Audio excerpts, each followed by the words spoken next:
These are 5 episodes which prove Lois Griffin is the worst mom of all time. The 5th worst is an episode called Peter Ashment. The title alone should be enough to warn you about the subject matter that's going to be discussed, but just to be safe, I'm giving you a trigger warning for Lois's complete inability to understand harassment. Turns out that taking off his glasses is all the change that his boss needs to become wildly attracted to him. Angela has never been the most respectful boss, and that doesn't change now, having seen Peter's eyes clearly. One look at those baby blues and she's picturing Peter swimming naked with dolphins. Okay, that's apparently a fantasy for some. So what she does next is the classic, whoops, drop my pencil moment, which Peter falls for, trying to be polite. What comes next is an uncomfortable moment for Peter and the viewers as Angela grabs as much as she can of what Peter's put on display. He knows that what's happened is wrong and goes home to tell his family about being sexually harassed in the workplace. You're gonna have to fight the urge to not scream when you hear Lois's response to his confession. So what? Peter, a woman can't sexually harass a man. Jesus, I honestly have no clue what year this woman is living in sometimes. She continues on to make her own opinion even worse by explaining how men love being touched by women, so how on earth can they be harassed by them?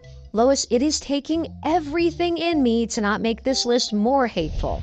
Without the support of his wife, Peter returns to work only to find that Angela's advances are becoming more obvious and disturbing. Just like the 90s Pepsi commercial we all remember for a certain model, Angela forces Peter to rub cold sodas all over his neck. No offense, Peter, but this really should be a job for Cindy Crawford and Cindy Crawford only. The harassment starts bordering on something else when she adds a glory hole in the office wall made for Peter's use only. She even starts to call their home phone like she hadn't already crossed a professional line, or 100. Thinking she's the comedian of the show, Lois finds it hilarious to tell Angela that Peter is enjoying looking at photos of her in the shower. Note to the showrunner, stop giving her lines. Please. With nobody else to turn to about what's happening to him, Peter goes to his friend who's a bit of an expert on the matter. Quagmire's advice is, unsurprisingly, to sleep with her, thinking it's the only way out of being fired. He at least offers to do the dirty work for him by squeezing himself into Peter's clothes and doing the, actions for him. But after seeing what Angela looks like, Quagmire calls the deal off. I would have had sex with you, but Peter neglected to tell me that you are a complete dumpster fire. Is there anybody in Peter's life that can even pretend to give a crap that he was assaulted? Thankfully, Peter makes the stand for himself since no one else will and tells Angela to go ahead and fire him. But what comes next is some of the most insensitive, ridiculous switch-arounds in an attempt to make us feel sorry for the abuser. Peter goes to give Angela more of a piece of his mind, but finds her locked in a car with fumes filling up the place. He saves her life and finds out that she wanted to end it all because she hasn't been with anyone in 10 years. So, like, that just means she's forgiven for sexual harassment? Does it? Of course, it's a heavy subject matter, so Family Guy tried to do what they do best by adding humor to the situation. Meet Reginald, Peter's friend. You can't see the big invisible air quotes around friend because I'm a disembodied narrator voice, but they're there. Reginald just so happens to look exactly like Peter and is attracted to Angela. What are the chances? In case you hadn't realized, this is Peter posing as Reginald. Not only does he take her on a lavish date, he even takes her home to seal the deal. But the ultimate disturbing twist comes when Angela reveals she knew who Reginald was all along. See you at work on Monday, Griffin. Huh? Oh, I'm gonna have to have a word with Rite Aid about this fake mustache. So maybe if Lois actually cared or showed any compassion, Peter wouldn't have been assaulted multiple times or forced to sleep with his abuser. 10 out of 10 wife. She's a keeper. Coming in at number 4 is proof that Lois will always stand on the wrong side of history in an episode that creepily predicted the future, Hot Shots. Before we jump into Lois's terrible decision-making, let's take a look at Peter's. Everyone knows how the Joker deals with a bat problem, but Peter's method, well, let's just say it's even more chaotic than the villain's. Surprisingly, his gun on a toy copter doesn't work, so he takes out a tennis racket and goes on a path of destruction, accidentally hitting Stewie in the process. That one, Stewie 0. When they get Stewie checked out at the hospital, Dr. Hartman reveals that Stewie never had his childhood vaccinations, but hey, mistakes can be fixed. And this is totally something they're gonna fix, right? To their credit, like the good parents they can be, Peter and Lois first read up on the side effects of vaccinations. But this results in them finding an article suggesting a link between autism and vaccinations. You're probably wondering who this trusted information came from. None other than world-renowned... Wait, am I reading this right? Former Playboy bunny Jenny McCarthy? Oh, this ought to be good. But choosing not to vaccinate isn't enough as they go about convincing every other parent to do the same. Through anti-vax rallies at the park and even a harmful PSA. Vaccinations cause autism, paralysis, and even death. The parents managed to convince most of the town against vaccinating their babies, and wouldn't you know it, a measles outbreak in Stewie's daycare leads to Quahog being placed in a town-wide lockdown. Is anyone else getting intense 2021 flashbacks right about now? Surprise, surprise, Lois has a change of heart now that the risk of Stewie getting sick is even higher, and tries to go and get Stewie vaccinated. But remember how I mentioned the Joker earlier? Yeah, so Peter may not have dealt with the bat like Heath Ledger did, but he did destroy the hospital containing the town's last vaccines just like him. Peter gets taste of his own medicine. Not literal medicine, but he does get the measles. When Rupert gets sick too. Don't ask about the logistics of that one, it's too complicated to explain. Stewie runs away from home worrying that he's next on the list. But there's still the issue of the lockdown that's putting a stop to his plan of leaving Quahog. Like he's the king of the monkey bars, Stewie swings under the bridge trying to cross the river, but an upside down train forces him to lose his grip. Again, please don't ask me to explain the logistics. I have tried. I do not know. Lois can only watch on in fear as Stewie plummets towards the river, but luck is on her side as Stewie is swept up into the arms of a skydiving Sean Penn. Boy, this episode really has it all. The Oscar winner was in the right place at the right time, delivering vaccinations to Quahog. And even though he saved Stewie's life, Lois still has the audacity to not thank him because he once played a homosexual. He offers her the vaccines and calls her out for her original stance on the health crisis. Great, just what I needed, a lecture from liberal Hollywood. It's called gratitude. Lois, try it sometime. As the episode wraps up with quarantine lifted and everyone's safe, Lois, wait, what was that? And only 150 people died, but not anyone we knew personally. Everyone wasn't safe? Well, that's fantastic, Lois. Your rallies and lies and inability to understand science only cost 150 people their lives. As long as you didn't know them personally. Right? For number 3, we have Prescription Heroin, an episode titled after what I needed to get through this 20-minute piece of crap. The problems of this episode start pretty early on when Brian falls down the stairs in a rush to meet the delivery guy. Lois rushes to help him and finds him almost knocked out with bones bending in ways they shouldn't. Now I'm no vet, but even I know that's not good. Of course, Lois has to go through an entire Google deep dive before reaching the conclusion that maybe going to the vet is a good idea. The professional verdict is that Brian has a broken arm and needs to be on prescription heroin for the pain, and Brian's living his best life on it. Oh yeah.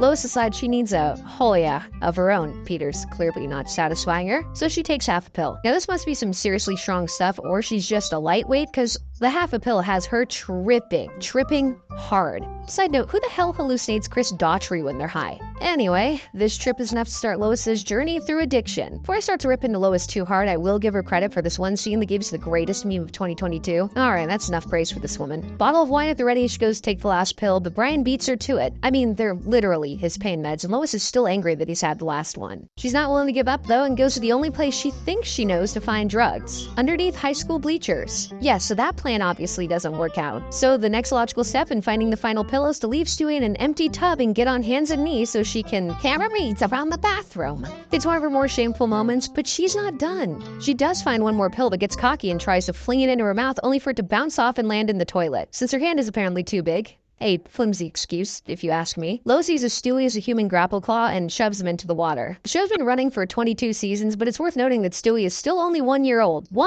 Lois. It's usually a toss-up between Brian and Lois for who's going to be least likable each week, but Lois makes it an easy win for the dog this episode. He pushes her away just in time before she would have drowned her son. Hey, can we get this woman a Dateline episode, please? She's not the smartest and she's clearly strung out, so convincing Lois of the final pill is in his cage is an easy enough job for Brian. Like there wasn't already enough she's done wrong this episode, Lois tries to get her son's attention by using one of his own jokes. Stay away. Stay away. Still.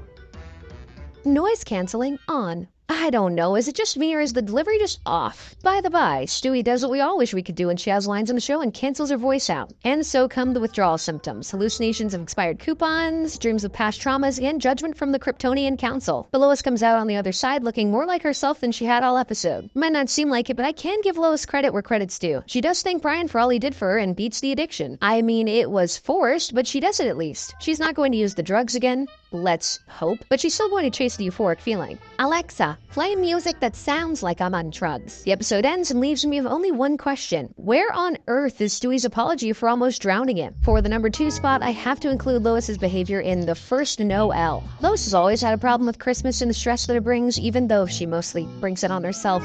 And this Family Guy Christmas special was no different. You don't even make it to the minute mark in the episode before Lois makes her way down the stairs with all the holiday decorations, swearing on each step. Classy as ever, Lois. But this year, Lois has come in with a plan. Divide and conquer. Split the jobs between each family member, everyone contributes a little, Christmas goes off without a hitch, foolproof plan, nothing could go wrong, right? But you know the deal around here, we split everything 0-100 like most couples. Okay, so maybe step 1 of the plan failed, and maybe, just maybe, this isn't Lois's fault. But she manages to at least get them all out of the house and Christmas shopping, only they forget the shopping part of the task. This proves to be Lois's final straw. 19 seasons of pent-up holiday anger, and she finally breaks, telling the family that she's going to take her cousin up on the offer to join her in Cabo for the holiday, alone. It's probably a much easier way to teach them a lesson about helping out than ruining their Christmas by leaving, but this is Lois. Is she ever not dramatic? So she makes it to her motel in the snowy mountains of Cabo. Wait, pause the video. Snowy? I'm about 99% sure that Mexico City isn't known for its snow. Watching the family fall apart without me is better than Cabo. So let's get this straight. It's not enough to teach them a lesson, she also wants to watch their Christmas be ruined. Literally. And so comes my favorite part of the episode, justice. Nothing fuels me like watching Lois get a taste of her own medicine, which is exactly what happens when she realizes that not only did they nail the decoration, but they also seem to be having even more fun without her, a surprise to absolutely no one but herself. What is it Alanis Morissette says? Isn't it ironic? Gotta have a good voice. Anyway, Lois can't accept defeat at that and attempts to ruin the holiday once again by channeling her inner Grinch. But before she can do that, the housewife and her can't help but do the dishes and refill the fridge with groceries. Hey Siri, what did Einstein say about insanity? Albert Einstein said that insanity is doing the same thing over and over and expecting different results. You hear that, Lois? If you're so desperate to make them do their own chores that you're willing to ruin their Christmas, why are you doing it for them? Again. Sorry, had to let off some steam there. Back to the Grinch. She steals their presents, ruins the tree, and gives us a smile that won't be leaving anyone's head anytime soon. The family wakes up to find nothing but destruction and believes that they've been burgled. Oh, and Lois, who has returned from Mexico. How believable. Is there anything this woman can do? Since she's back in time for the holiday, the family gives her a gift from the heart. A card with a sincere apology on it and a handmade bowl that they made in pottery class. And so the Grinch's heart grew 3 sizes that day, but unlike the movie, it nearly killed her. Oh, if only. What's the moral of this episode, you may be wondering? Ruin your kids' Christmas, demand their love rather than earn it, lie and manipulate them, and not apologize for a single thing. Instead, make them apologize for it all. What a mom. Oh, before I move on to number 1, here she is lying once again about who she was visiting. My good close cousins, Bloofus and Clunt. And so we make it to the final episode, Throw It Away. You've heard of The Talk and The View, but Quahog's latest hit show is The Flow. Pretty easy to guess who this show is aimed at. Lois drags Peter along to the live recording where Trisha Takanawa talks about her new book, Throw It Away. She was inspired after hiking through Asia to declutter her life and throw out anything that doesn't kindle joy. It's basically a knockoff Marie Kondo show. Lois buys the book, of course she does, for the simple reason of, These are Asian techniques and they're new to me. She starts to declutter her life, and fair warning, if you were like me and had a mom who went through spring cleaning phases, this is going to be particularly triggering for you. Sweatshirts, books, skis, you name it, she's thrown it. She tasks all of the family with doing the same in their rooms. Well, she's searching for something to fill her empty life. It's brutal, but Stewie's analysis of her actions is nothing if not accurate. Everyone gets a few items thrown away at least, but Peter struggles to part ways with his box of cords that go to his computer from the 80s because there's definitely a chance he may need them sometime. But to be fair to Peter, all of these things give him joy, a fact Lois can't wrap her head around. She finds her stride and clears the majority of the house of anything that adds a personal touch. The near-empty house brings her joy. If that isn't the saddest sentence I could have said. But she's still not as happy as she wants to be, which could be down to Peter bringing all of his toys into the bed. Rather than remove the items from the bed, Lois takes things a step further and kicks Peter out of the house permanently. Honestly, in this situation, he's the lucky one. Lois's decluttering goes from bad to worse as she starts taking these smallest items, including Meg and Chris's hats, which reveal the pair's Legos. This feels like a discovery for another time. Even the fourth wall breaking cutaways are being decluttered. Donald Trump's hair is unusual. Accurate, Lois, but you're missing a setup, context, tone, delivery, but hey, she has a punchline. That makes a change. The family has let Lois get away with a lot, but Stewie starts to take it personally when she tries removing his time travel machine from the home. She's so focused on her damn cleaning that she's not even noticing the weird part. A 1-year-old has a time travel machine, but removing this still isn't enough. Newsflash, Lois. If removing everything from your life that doesn't kindle joy doesn't actually bring you joy, then maybe you're the problem. Chris is the first to be sent to join his dad, followed by Meg and then Brian. If you thought this woman was above kicking a baby out of the house, think again. I cluttered my pants. It did not kindle joy. So she finally gets what she wants, an empty house free of all the clutter that was supposedly making her miserable. And you'll never guess what? She's still not happy. Even her own echo calls her out for being sad and alone. When the family tries to sneak back into the house, they find it, well, empty, obviously, but also empty of Lois. All that remains is a note saying that Lois knows she was the issue in the house. Something we can agree on, Lois. In an attempt to find her, they drive to where it all started, the place where Trisha Takanawa first got the inspiration for her book. When they find her standing on a bridge hundreds of feet in the air, Peter gets the wrong idea and thinks she's going to jump. His heroic attempt at saving Lois would have been great if he had any idea how physics work. Instead, he throws her off balance and sends her plummeting towards the water. But with a stroke of luck, an oncoming ship filled with trash softens her fall. I was saved by comics. So she learns her lesson by being saved by the very thing she was trying to throw away all episode. What a message. As she steps back on the land, she's reunited with her family and explains her new feelings about finding joy in the little items, no matter how stupid they are. And somehow, there is still no apology. Trust me, I've reviewed this footage 4 times now. No apologies for kicking them out. Nada. Yente. Nothing. But at least Peter sees the silver lining to the episode. Our sparse white living room looks like the John Lennon Yoko Ono Imagine living room.